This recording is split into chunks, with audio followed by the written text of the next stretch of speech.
भरत जी ने कहा प्रभु मैं आपकी सेवा करना चाहता हूं। राम जी बोले कौन सी सेवा? भरत भैया बोले श्रेष्ठ की आज्ञा का पालन करना, इससे बढ़कर दूसरी की सेवा नहीं होती। मैं आपकी आज्ञा का पालन करना चाहता हूं।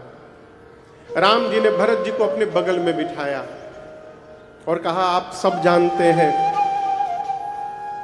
आप अपना धर्म जानते हैं, आप मेरा धर्म जानते हैं भरत, आप रघुकुल की रीत भी जानते हैं। जानहु तात तरनि कुल रीति। रघुकुल की रीति क्या है? रघुकुल रीति सदा चलियाई,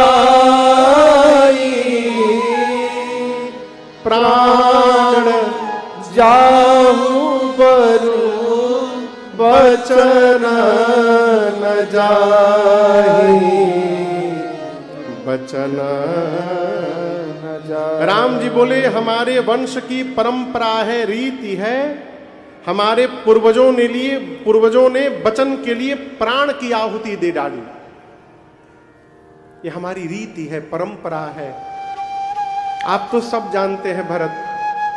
एक बात बताएं हम आपको भरत जी, सूर्यास्त का समय यदि शाम को 6 बजे है और 3 बजे ही सूर्य डूब जाए तो कहिए संसार में किसको कष्ट नहीं होगा। ऐसा ही उत्पात घर में हुआ, समय से पहले पिताजी चले गए। लेकिन आप उदास न होइए, अभी हम और आप अनाथ नहीं हुए हैं। हमारे आपके ऊपर पिता के रूप में जनक जी बैठे हैं और भगवान के रूप में गुरु जी बैठे हैं। हम लोग अनाथ नहीं हुए अभी भरत। हम तो इतना कहेंगे भरत जी आप अपने धर्म का पालन करिए और मुझसे मेरे धर्म का पालन कराइए। भरत जी बोले हमारा एक ही धर्म है भैया, आपकी आज्ञा का पालन करना, वही तो कर रहा हूं। आप आज्ञा दीजिए मुझे क्या करना है।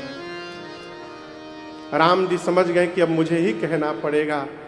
तो भगवान ने कहा ठीक है चलिए बंटवारा कर लेते हैं। क्या कर लेते हैं? भरत जी बोले प्रभु आप मेरे से बंटवारा करेंगे? अयोध्या की संपत्ति आप छोड़ के चले आए, उस संपत्ति को मैं भी छोड़ के आया हूं यहां पर, और आप मेरे से बंटवारा करेंगे प्रभु?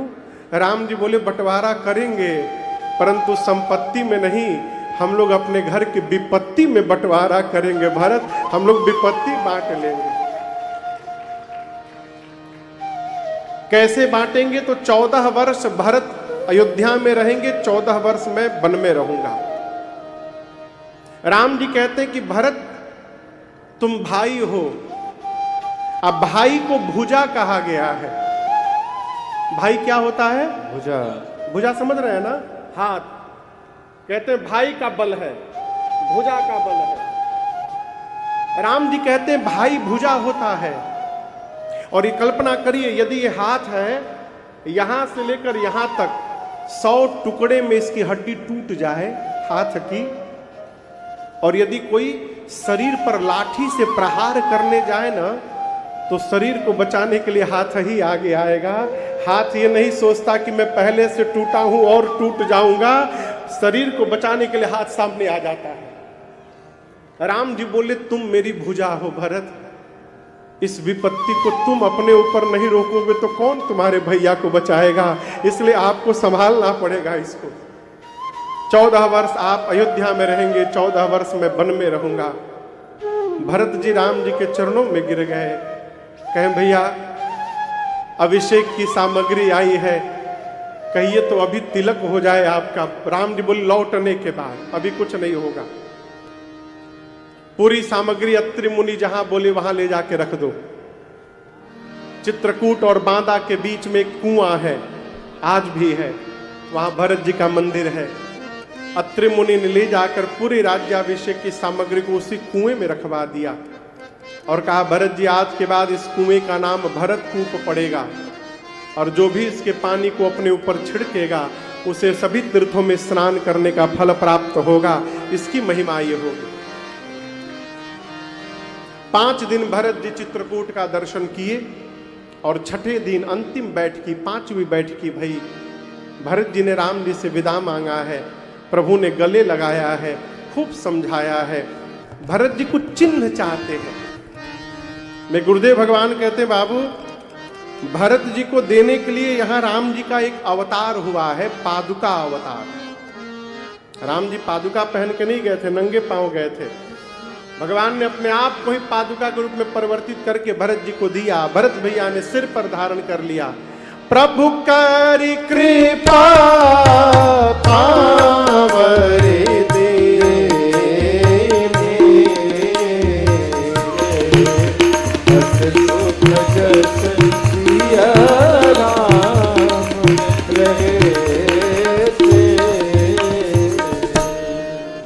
भरत जी ने पादुकाओं को सिर पर धारण कर लिया। उनको लगा कि पादुकाओं के रूप में स्वयं श्री सीताराम जी ही उनके साथ वापस अयोध्या जा रहे हों।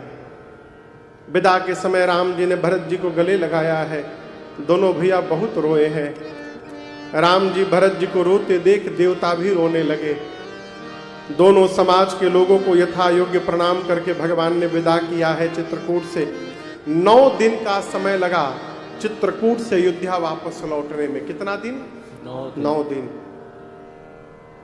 चित्रकूट से अयोध्या आकर भरत भैया ने जो सबसे पहला काम किया, भगवान की पादुकाओं को अयोध्या के सिंहासन पर रख दिया।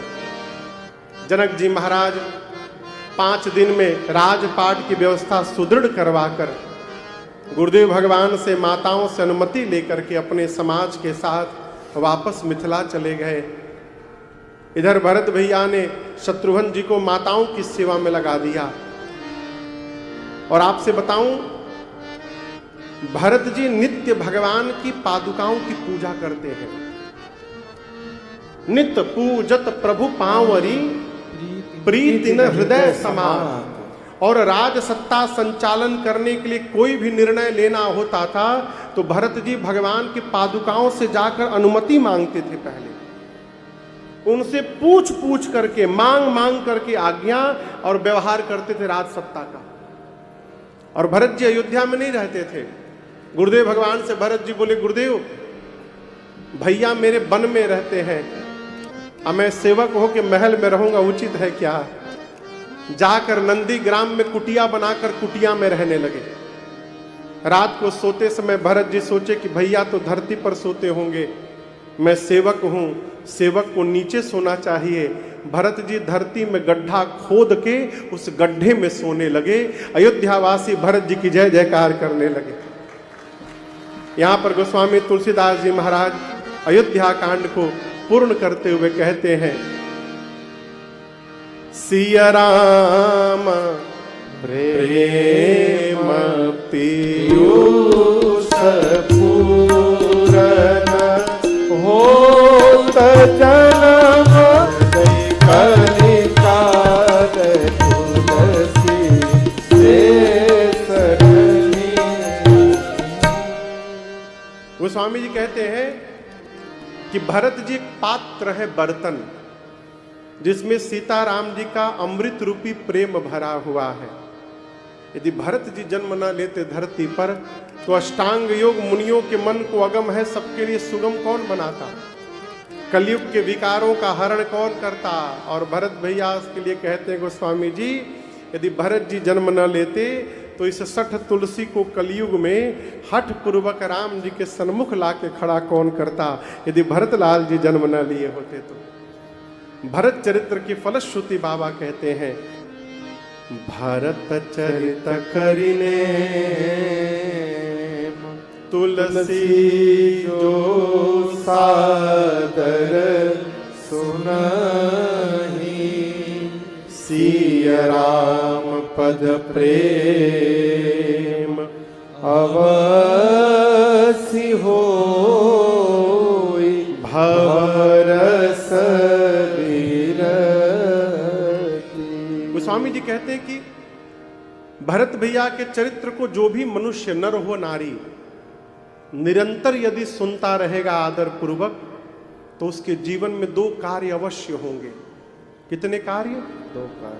पहला काम, भरत जी के चरित्र को सुनते सुनते एक न एक दिन राम जी के चरणों में प्रीति जग जाएगा और दूसरा मन से विषयों को विरक्ति प्राप्त हो जाएगी। आगे की कथा अरण्य कांड में प्रवेश करती है और आपको बताऊं अरण्य कांड के प्रारंभ में ही एक घटना घटी। क्या घटा? एक दिन चित्रकूट में लक्ष्मण जी कहीं गए तो एकांत पाकर भगवान पुष्पों को उतारे, फूल, अब फूल से सीता मैया के लिए आभूषण बनाए, अब बनाकर प्रभु ने मां को मेरे पहना दिया अपने हाथ से। निज कर भूषण राम बनाए, आभूषण बनाया।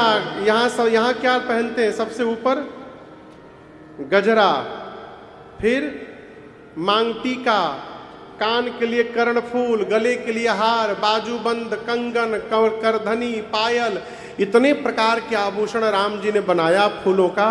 सीता मैया को अपने हाथ से सजाए और स्फटिक शिला पर प्रभु मां के साथ बैठ गए। इस दृश्य को देवलोक पूरा समाज देख रहा था, देवताओं का।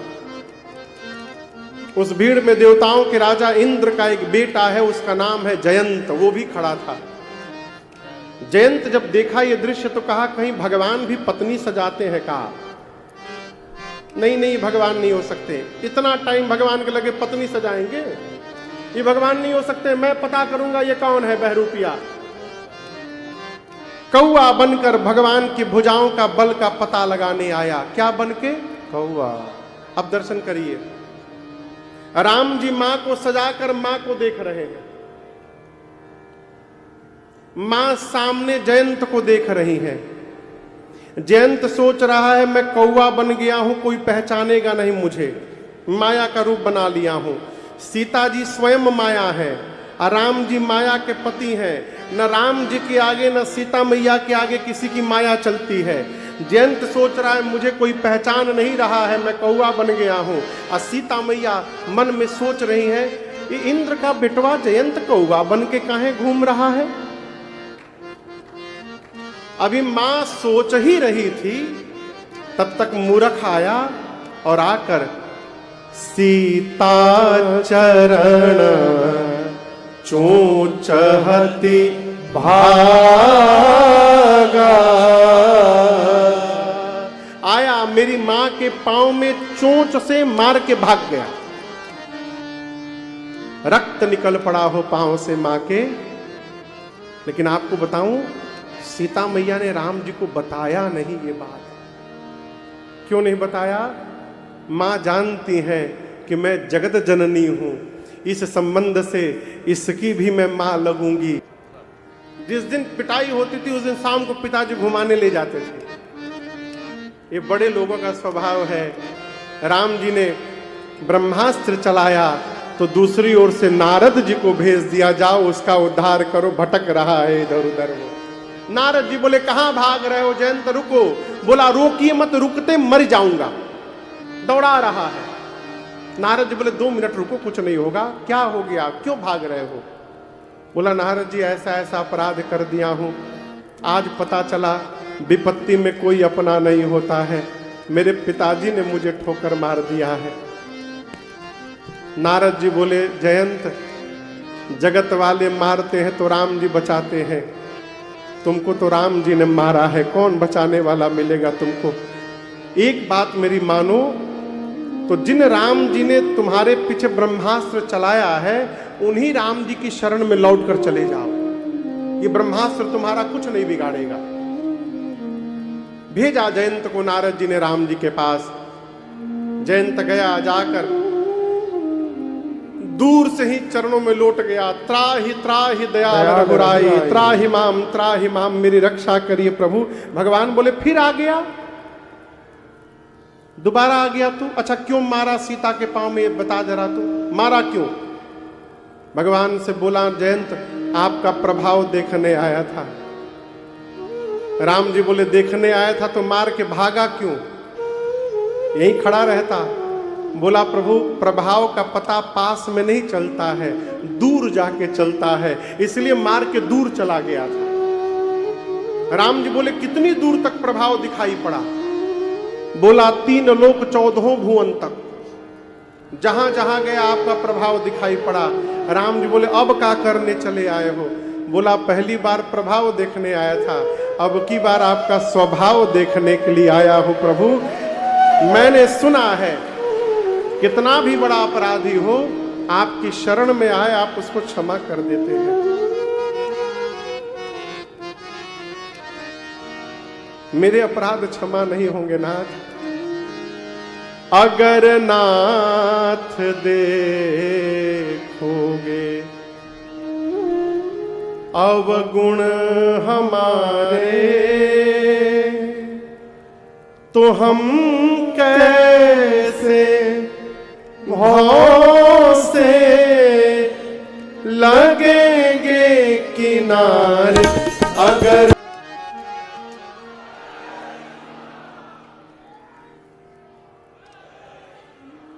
अगर नाथ देखोगे अवगुण हमारे, तो हम कैसे भव से लगेंगे किनारे। अगर नाथ देखो। भगवान बड़े आवेश में है, लेकिन आपको बताऊं, सीता मैया ने बोल करके राम जी को और जयंत को छुड़वा दिया। सीता मां के कहने पर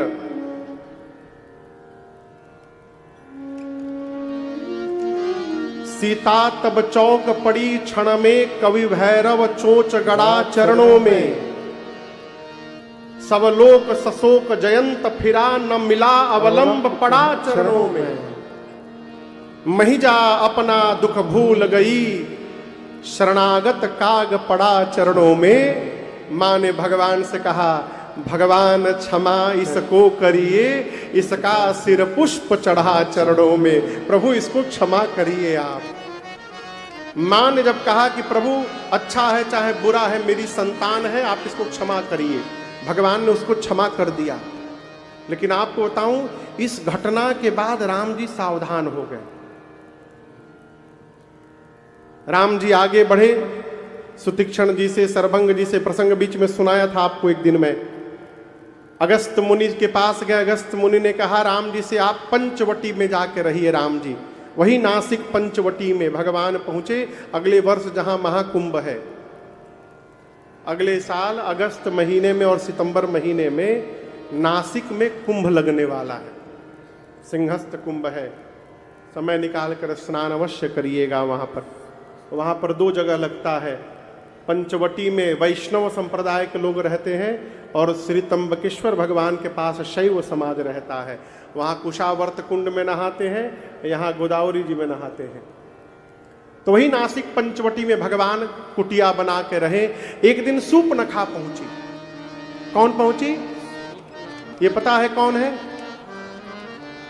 रावण की बहन है। नकली चेहरा लगाकर राम जी के पास गई और जाकर शुरू हो गई, तुम सम पुरुष नमो सम नारी, यह संजोग विधि रचा विचारी। मम अनुरूप पुरुष जग माई, देखे खोज लोक देवना। ताते अब लगी रही कुमारी, मन माना कछु तुम ही निहारी। नकली चेहरा बनाकर भगवान के पास गई, जाकर बोली 3 लोक 14 भुवन घूम घूम कर मैं आई हूं, थक गई हूं। न मेरे इतना सुंदर कोई स्त्री मिली, न तुम्हारे इतना सुंदर कोई पुरुष मिला है। हम तुम मिले नहीं हैं। लग रहा है ब्रह्मा जी ने हमको तुमको मिलवा दिया है। चलो शादी कर लेते हैं। 100% तो मेरे लायक तुम भी नहीं हो, लेकिन चिंता मत करो, मैं काम चला लूंगी। बोली आपके पहले, तुमसे पहले किसी पर मेरा मन थोड़ा भी नहीं माना था, लेकिन तुम्हारे पर मेरा मन थोड़ा सा मान गया है। कोई बात नहीं। राम जी सोचे हमसे सुंदर मिलेगा, छोड़ के भाग जाएगी। राम जी बोले हमको का देखी हो, वहीं बगल में मेरा छोटा भाई है, लक्ष्मण कुंवारा है, अहाई कुंवार मोर लघु भ्राता। सुनी कि छोटका इनसे ज्यादा सुंदर है, राम जी को छोड़ के उधर चली गई। राम जी बोले सही बोल रही थी। लक्ष्मण जी दूर से पहचान गए कि तो रावण की बहन है, राक्षसी। गई बोली वही बात सब बोली लक्ष्मण जी से, हम तुम मिले नहीं है, ब्रह्मा जी की रचना है, हम तुम मिल गए, चलो शादी कर ले। लक्ष्मण जी बोले क्यों शादी करना चाहती हो, कारण बताओ। बोली हमको रानी बनना है। लक्ष्मण जी बोले हमको जानती हो तुम, मैं कौन हूं?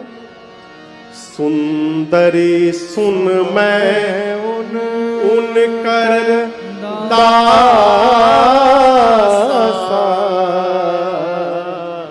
जो तुमको मेरे पास भेजे हैं, मैं उनका दास हूं। बोली क्या? अब वो कौन है?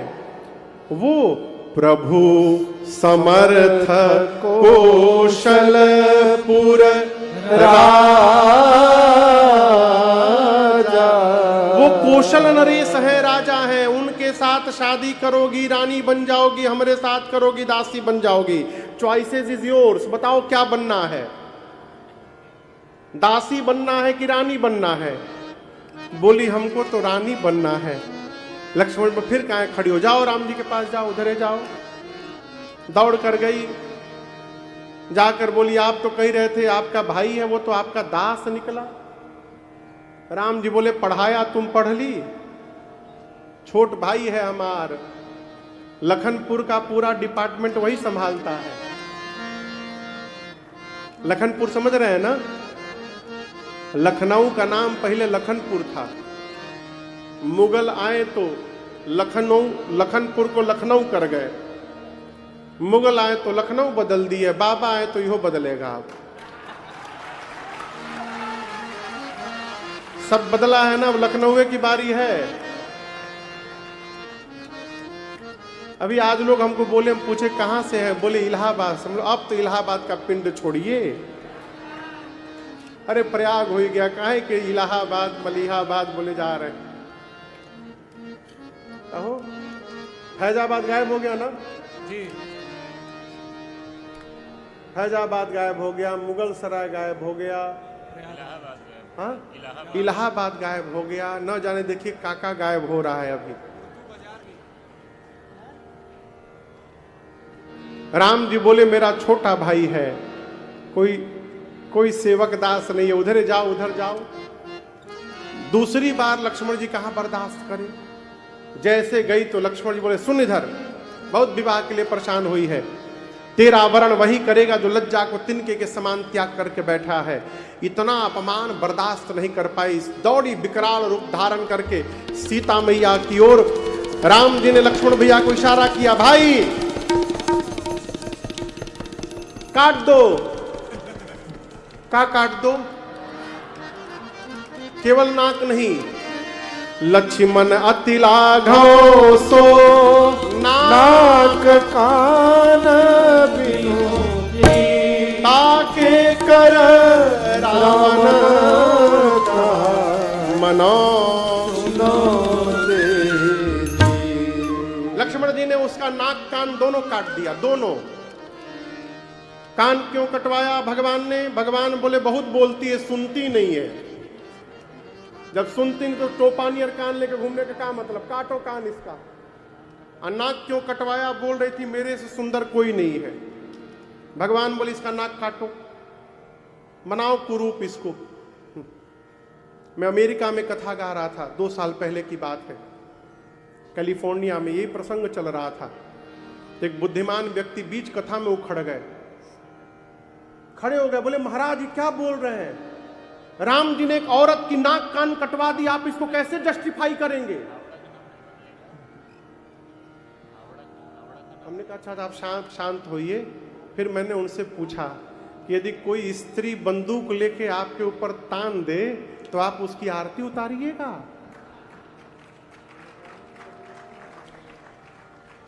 जो आतंकवादी बन गया है, ना वो स्त्री है ना पुरुष है, ले गदा मार मार के भूसा निकाल देना उसे। खड़े हो जाओ तो एक बार हनुमान जी, इधर आओ इधर आओ इधर आओ। क्या सामने दिखाओ उधर कैसे हनुमान जी खड़े होते हैं।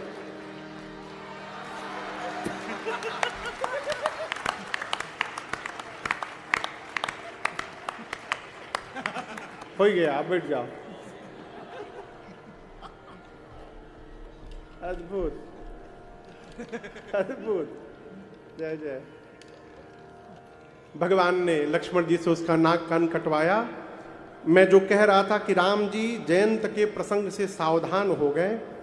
सूर्पणखा जाकर के खरदूषण को ले आई।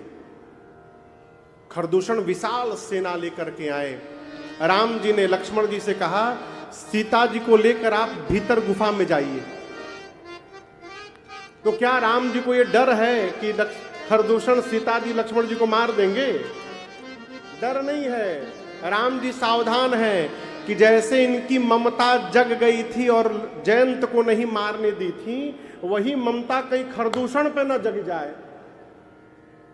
बोले जगदम्बा हुई, दोनों हमारा लड़का है, मारिए मत, तो ये सबको बचाती रहेंगी। भगवान ने कहा, लक्ष्मण जी से कहा कि इनको लेके भीतर जाइए आप, फिर हम इधर सफाई अभियान करते हैं। लक्ष्मण जी मां को लेकर गए। भगवान ने ऐसी माया रची कि आपस में लड़के खरदूषण मर गए। सूर्पणखा देखी खरदूषण मर गए। अब गई रावण के पास, जाकर चिल्लाई, करसी पानी सोवस दिन राती, सुधी नहीं तव सिर पर आराती। रावण दिन रात मदिरा पीकर सोते हो, तुमको होश है तुम्हारा शत्रु तुम्हारे सिर पे नाच रहा है। रावण बोला, ये प्रवचन बाद में देना, ये नाक कान कहां कटवा के चली आई तुम? बोली, दो वीर पुरुष आए हैं, राम लक्ष्मण। राम के कहने पर लक्ष्मण ने काटा है। उनके पास एक बड़ी सुंदर स्त्री है, इतनी सुंदर है कि उसको तुम्हारे पास होना चाहिए। रावण बोला, खरदूषण के पास क्यों नहीं गई? बोली, गई थी मैं। फिर क्या हुआ? वो भी दोनों गए थे। आगे बताओ। चले गए। मैं कहां चले गए? मर गए दोनों। रावण सुना खरदूषण मर गए। एकांत में जाकर रावण सोचने लगा, खरदूषण मोहि सम बलवंता, तिनहि को मारई बिनु भगवंता। रावण विचार करने लगा कि जितना बल मेरे में है उतना ही बल खरदूषण में था। भगवान को छोड़कर दूसरा कोई उनको मार नहीं सकता। खरदूषण मर गए, इसका अर्थ है कि धरती पर भगवान ने अवतार ले लिया है। अब रावण परेशान, भगवान आ गए तो मेरा उद्धार कैसे होगा? तुरंत माला उठाया, कहा आज से मैं भी भजन शुरू करता हूं। लगा नाम जपने, आधा जपा था तब तक आलस आया और माला हाथ से नीचे गिर गई। रावण बोला, मैं भजन नहीं कर पाऊंगा, तामसी शरीर है मेरा। निर्णय किया, भजन नहीं कर सकता हूं तो क्या हुआ, युद्ध करूंगा और राम के बाण से प्राण का त्याग करके मैं भी मुक्ति प्राप्त कर लूंगा। चला रावण मारीच के पास। इधर पंचवटी में एक दिन लक्ष्मण जी कहीं गए थे, तो राम जी ने सीता मैया से कहा कि सीते, मैं कुछ लीला करना चाहता हूं, और जब तक मैं धरती से निशाचरों का अंत न कर दूं, आप अग्नि में जाकर के छिप जाइए। कहां छिप जाइए? आपको बताऊं, रावण की क्षमता नहीं थी कि वो मेरी मां का हरण करके ले जाए। मैं प्रमाण के साथ कह रहा हूं, जिस धनुष को सीता मैया बाएं हाथ से उठाई थी, रावण उस धनुष को तो उठाइए नहीं पाया, तो मेरी मां को खाक उठाएगा? आप सोचिएगा, रावण उस धनुष को नहीं हिला पाया तो मेरी मां को क्या उठाएगा? और राम जी जानते हैं कि जब तक रावण लंका ले नहीं जाएगा तब तक मुझे लंका जाने का कारण नहीं मिलेगा, बहाना नहीं मिलेगा। रावण को तो यही साफ कर दूंगा, लेकिन रावण के पीछे जो घर में बैठे हैं उनका सफाई अभियान कैसे होगा? उसके लिए लंका जाना पड़ेगा। लंका जाने के लिए कारण चाहिए, कारण सीता जी को लेकर जाएगा तो मुझे जाने का बहाना मिलेगा। तो भगवान ने कहा सीता जी से कि आप अग्नि में जाकर बैठ जाइए। सीता मैया राम जी के पास अपना प्रतिबिंब रख दी, छाया, और स्वयं अग्नि में जाकर के बैठ गई। अब याद रखिएगा, अब सीता जी लंका नहीं जाएंगी, सीता मैया की छाया लंका जाएगी और इस रहस्य को राम जी और सीता जी को छोड़कर लक्ष्मण जी भी नहीं जानते। रावण गया मारीच के पास जाकर बोला, चलो सोने का हिरण बनो, राम की पत्नी का हरण करना है मामा। मारीच बोला, दिमाग खराब हो गया है, राम जीव नहीं है, भगवान है भगवान। रावण बोला, तुमसे प्रवचन सुनने नहीं आया हूं, चलते हो कि नहीं चलते हो, हां ना में उत्तर दो। मारीच बोला, पिछली बार राम के सामने गया था, राम प्राण नहीं लिए थे, 100 योजन दूर फेंक दिए थे केवल मुझे। दूसरी बार जाऊंगा मार देंगे मुझे, इस बार गया मार देंगे। रावण बोला, तुम ना बोलो मैं अभी मार दूंगा। जाओगे तो राम जी मारेंगे, तुम ना बोलो मैं अभी मार दूंगा। मारीच देखा, जाऊंगा तो राम जी मारेंगे, नहीं जाऊंगा तो ये पापी मारेगा, यदि मरना ही है तो इस पापी के हाथों क्यों मरा जाए, चलकर भगवान के हाथों मरा जाए, उद्धार हो जाएगा। चला मारीच सोने का हिरण बनकर। सीता मैया ने मृग चर्म मांगा है। और आपको बताऊं, राम जी बहुत दूर जाकर भगवान ने बाण चलाया मारीच को। मारीच बाण लगते चिल्लाया, हां लक्ष्मण। धीरे से राम बोलकर प्राण का त्याग कर दिया। भगवान ने उसको अपने धाम विदा किया। इधर हां लक्ष्मण की आवाज सुनकर सीता मैया ने बरबस लक्ष्मण जी को राम जी के पास भेजा। बीच में रावण सन्यासी का रूप बनाकर आया, अब मेरी मां को लेकर के गया। आपको बताऊं, सीता मैया विलाप कर रही है पुष्पक विमान में। किसी भी देवता की हिम्मत नहीं कि रावण का जाकर विरोध कर सके, और जो हिम्मत देवताओं ने नहीं दिखाई वो हिम्मत भारत के पक्षी ने दिखाया हो, जटायु जी महाराज ने।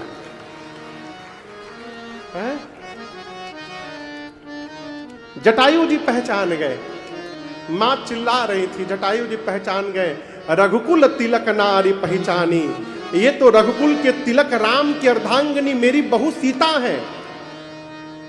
जटायु जी बोले, सीते पुत्री करस जनित्रासा, आता हूं करिहूं जातु धान करनासा, आकर अभी दुष्ट को समाप्त करता हूं मैं। जटायु जी ने रावण को बोला, रे रे दुष्ट ठाढ़ की न होई। क्या बोला रावण को जटायु जी ने? दुष्ट।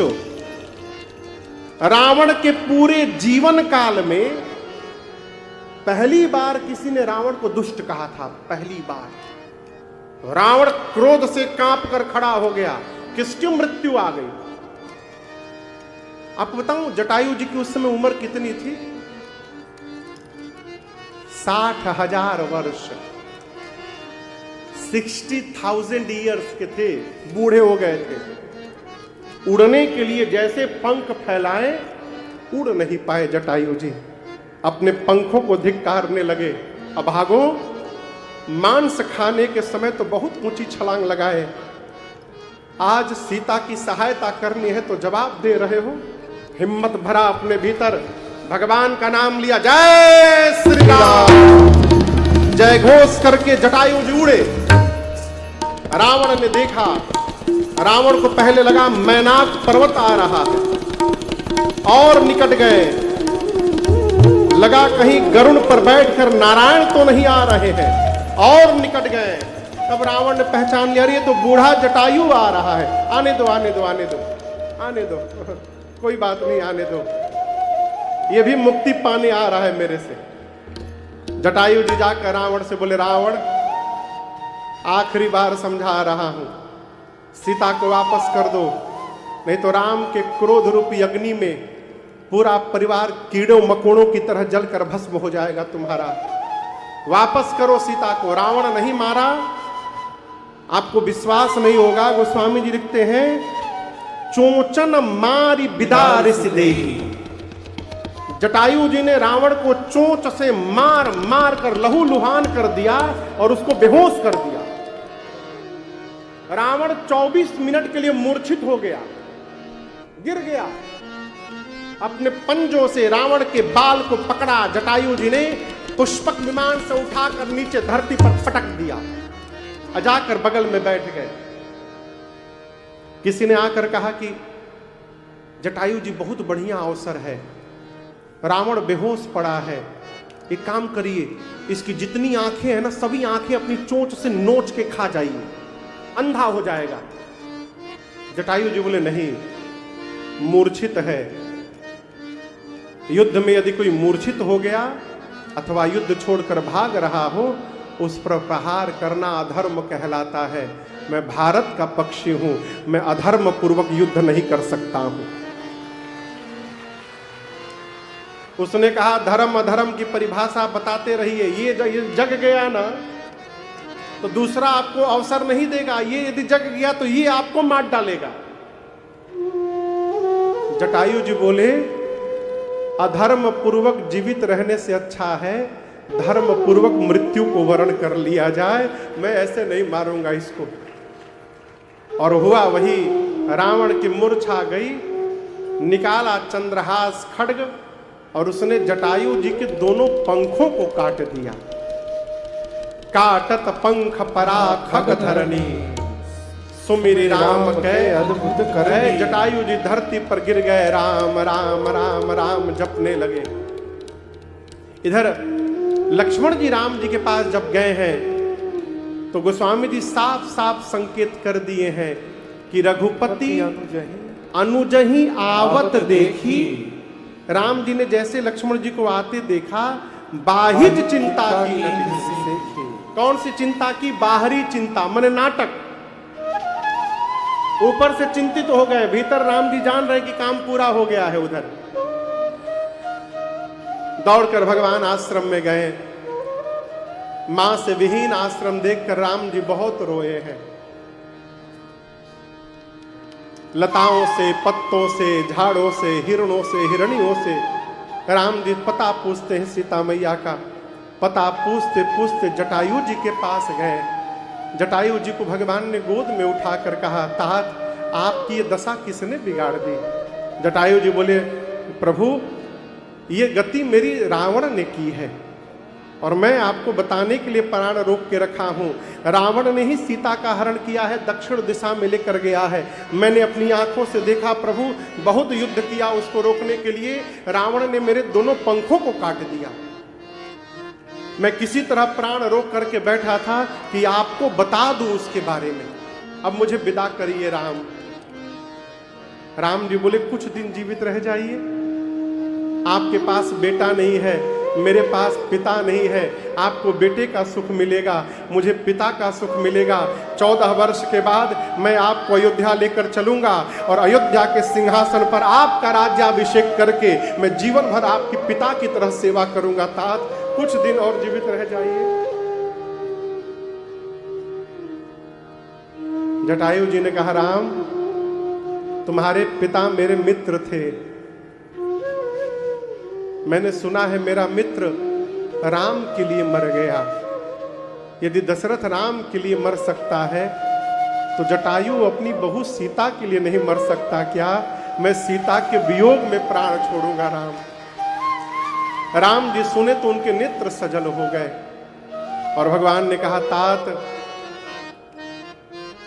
जल भरि नयना कहि रघुराई, जल भरि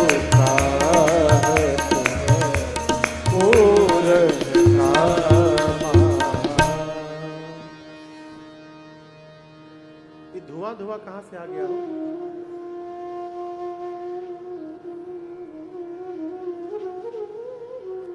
जटायु जी को भगवान ने कहा कि तात जिस मनुष्य के मन में परहित बस जाए उस मनुष्य के लिए जीवन में कुछ भी असंभव नहीं होता। मैं आपको क्या दे सकता हूं? आप शरीर का त्याग करके और सीधे मेरे धाम जाइए। राम जी ने जटायु जी को अपने धाम विदा कर दिया। और आपको बताऊं, जो सौभाग्य राम जी ने दशरथ जी को नहीं दिया वो सौभाग्य राम जी ने जटायु जी को दिया।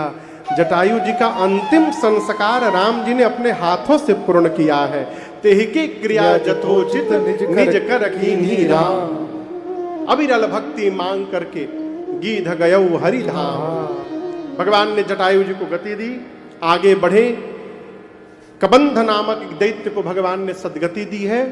और अब राम जी शबरी मैया के आश्रम पहुंच गए। कहां पहुंच गए? शबरी मैया के आश्रम। आप जब छत्तीसगढ़ में जाएंगे ना तो बलौदा बाजार जिले में एक जगह है शिवरी नारायण, हम लोग वहां कई बार गए हैं। शिवरी नारायण में जो शबरी मैया की जन्मभूमि है, उनकी जन्म स्थली है वो। शबरी मैया का विवाह होने वाला था। विवाह के एक दिन पहले रात को घर छोड़ के भाग गई।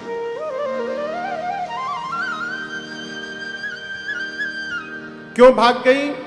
दरवाजे पर बहुत सारे पशु लाकर बांधे गए थे शबरी मैया के।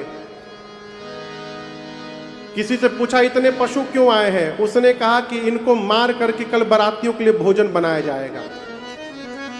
शबरी मैया सोची जिस विवाह में इतने पशुओं की हत्या हो जाएगी उस विवाह से मेरा मंगल नहीं होगा। रात को घर से भागी। भागने के पहले जितने पशु बंधे थे उनको खोल दिया। सारे पशु मिलकर शबरी को आशीर्वाद दिए, आपने हमारा बंधन खोला, एक दिन आपका बंधन खोलने भगवान आपके पास आएंगे, ये हमारा आशीर्वाद है। घर वाले तैयारी कर बैठे हैं कि शबरी का कल विवाह होगा। शबरी मैया रात में भाग गई। अरे रत्तिये में बबुनी हो परैली, परैली मतलब भाग गई। अरे रत्तिये में बबुनी हो परैली, ना जाने कहाँ गईली। रतिये में बबुनी हो परैली, ना जाने कहाँ गईली। रतिये में बबुनी हो परैली, ना जाने कहाँ गईली। शबरी मैया घर छोड़ के भाग गई। दौड़ कर गई वन में मतंग ऋषि के पास। किसके पास? मतंग ऋषि के पास जाकर सेवा करने लगी। एक दिन मतंग ऋषि ने जाते जाते शबरी मैया से कहा, शबरी मेरे भाग्य में राम का दर्शन नहीं लिखा है, परंतु बेटी मैं तुम्हारा भाग्य देख रहा हूं। तुमको दर्शन देने के लिए राम चलकर एक दिन तुम्हारे पास आएंगे, यहीं पर आश्रम में राम की प्रतीक्षा करना। उस दिन से शबरी मैया एक ही काम करती थी, रामा रामा रटते रटते बीती रे उमरिया। रामा रामा रटते रटते, रामा रटते रटते, रामा रामा रटते रटते, रामा रटते रटते।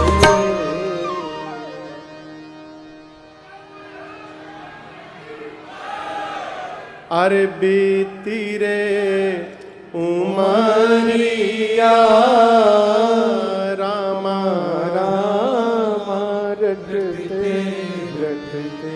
आपको सुनकर आश्चर्य लगेगा, शबरी ने भगवान की 10,000 वर्ष तक प्रतीक्षा की थी।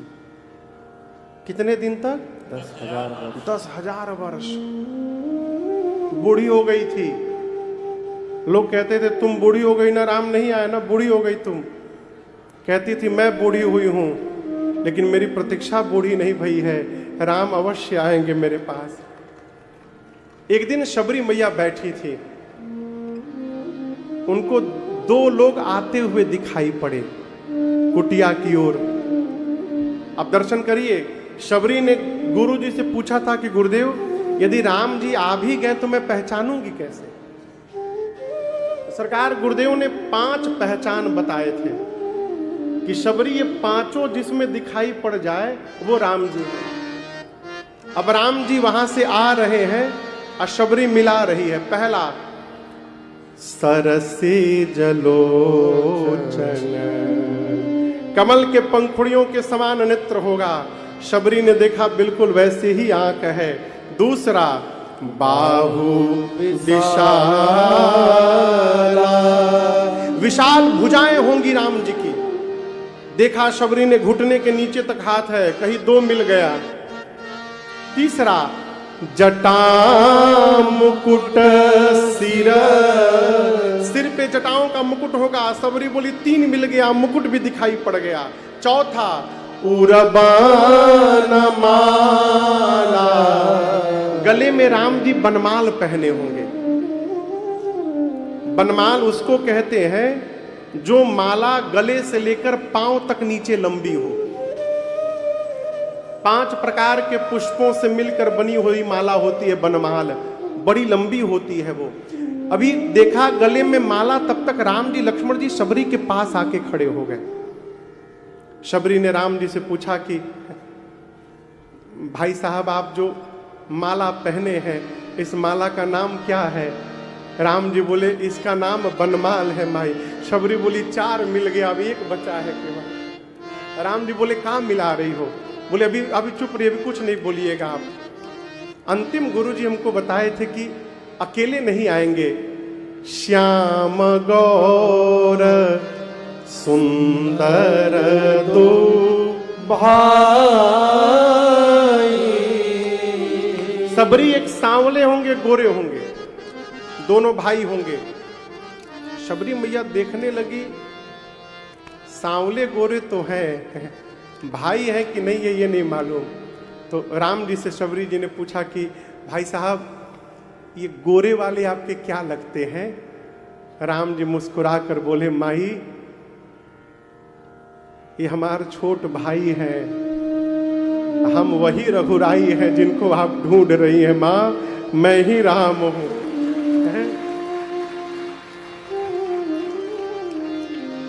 बावली हो गई हो।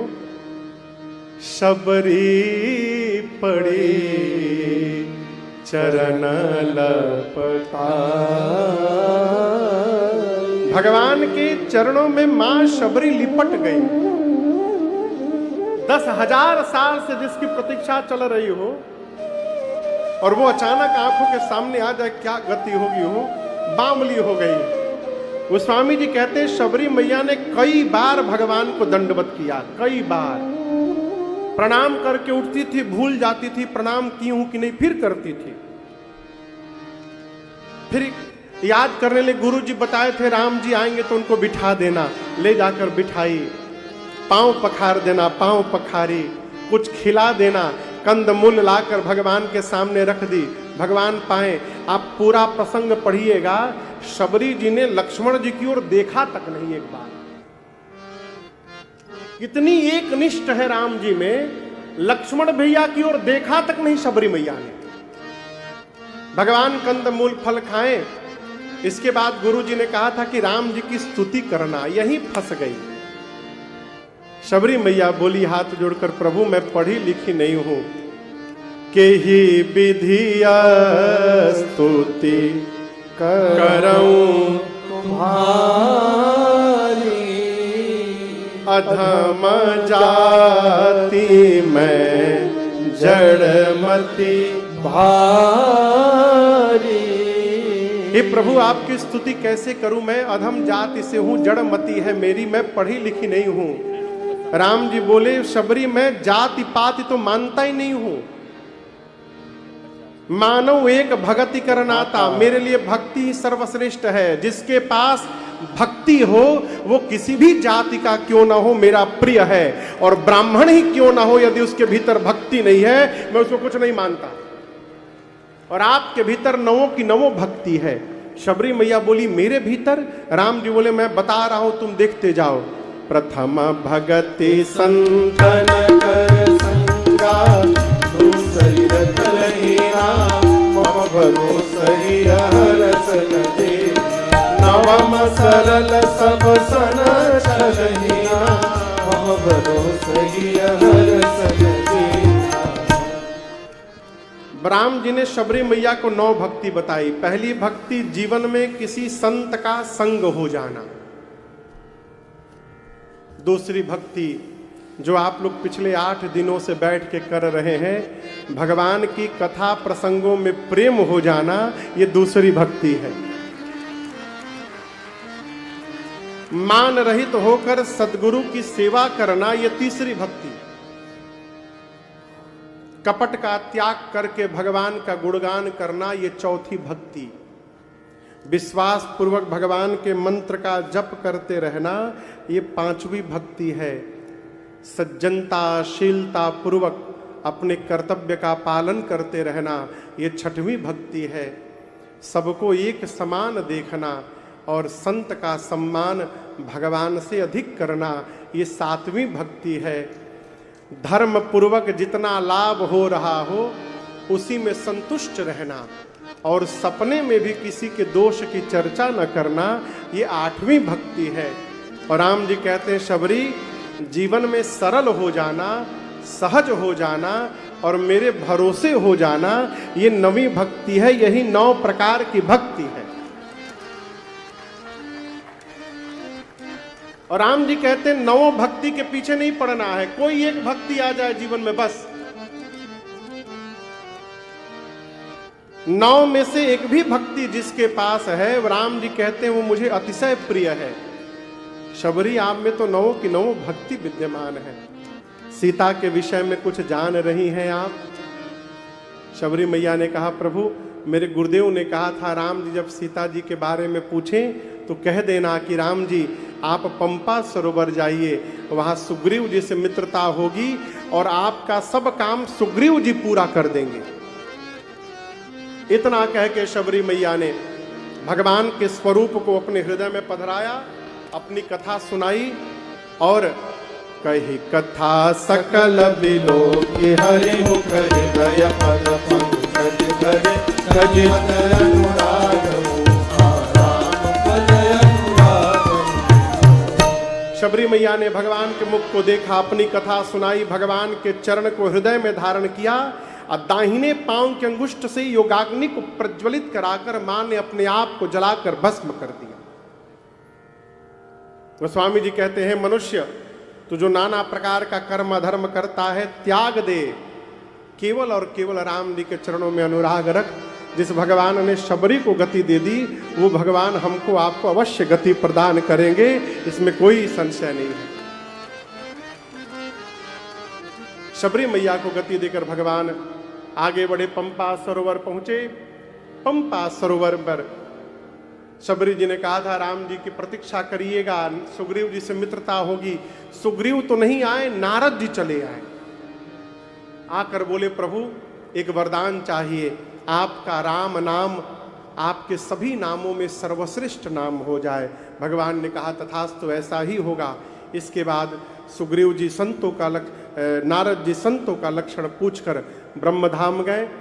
भगवान सुग्रीव जी से मिलने के लिए पंपा सरोवर बैठे थे, सुग्रीव जी आए नहीं। राम जी बोले थोड़ी देर प्रतीक्षा किया जाए। तो लक्ष्मण जी और राम जी पंपा सरोवर पर सुग्रीव जी की प्रतीक्षा करते हुए विश्राम कर रहे हैं।